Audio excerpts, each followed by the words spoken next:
my name is Lovisa and I run Traceless in Tiveden.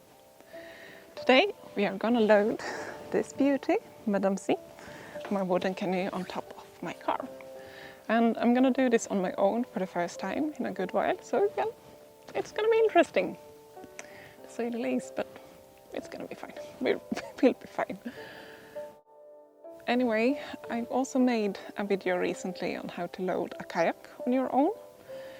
So if you want to watch that, head over and see it. But if you're more interested in the canoe, stick around and I'll show you how. Let's get going.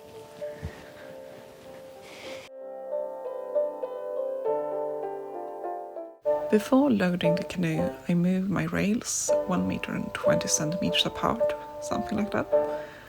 And if I would have kept them closer, the canoe would wobble by the speed, and we don't want that. Of course, it's always best having help when loading a canoe. Here we are trying to align it so that it's centered on top of the car. The person in the back can also help by pulling down the back of the canoe and skiving it out so the front person doesn't have to be dangling across the windshield and lifting the canoe up or down. Loading your canoe solo or solo portaging for that one comes down to 3 things: technique, confidence and a bit of strength.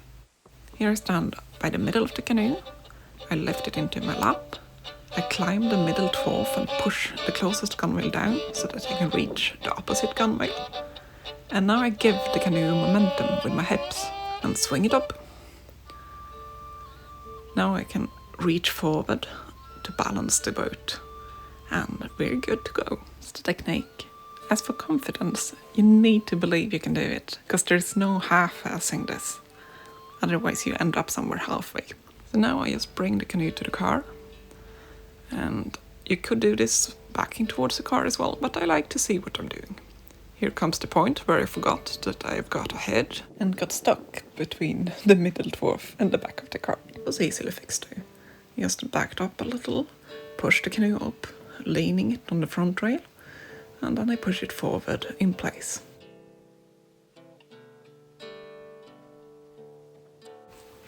Then I check the alignment, if the canoe is centered. And once I'm happy with it, it's time to fasten the canoe.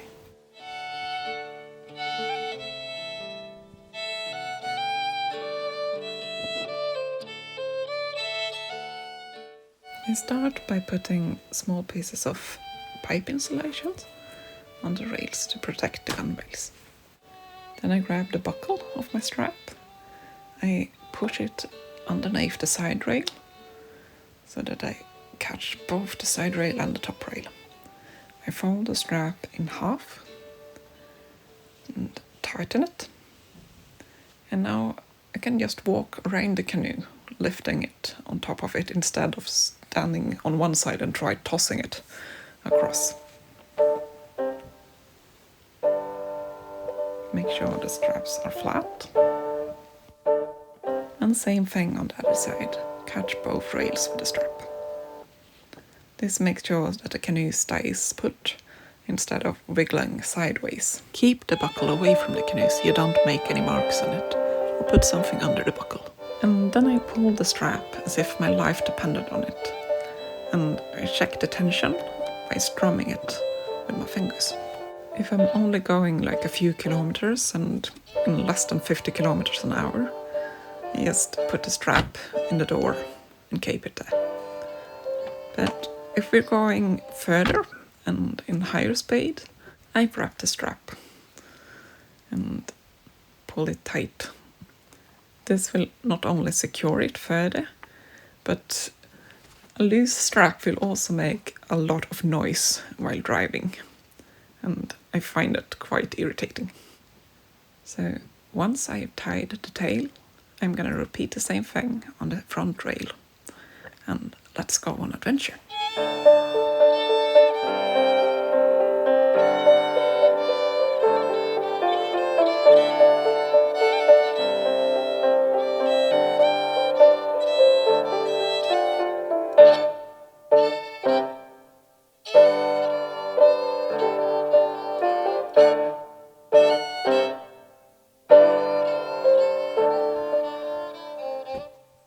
we are at Tiveden in Tiveden National Park.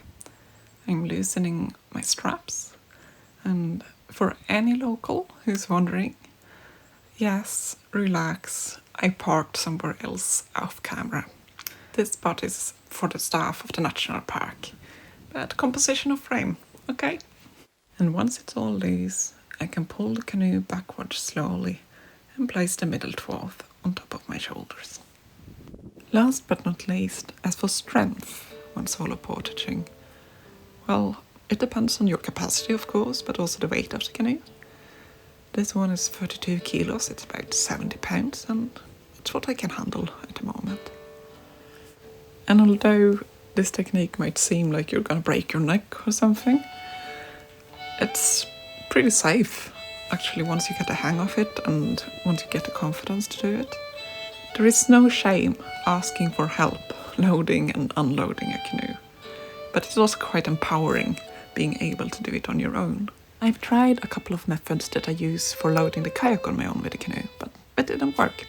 If you have another method, please share in the comments. Now to get the canoe down, I push her a little to the side, grab the middle dwarf and catch her on my lap, and we're good. And that's that, friends. I hope you learned something new or got inspired to go on some adventures of your own. If you want to learn more about canoeing, outdoors life in general and Tiveden, please feel free to stick around.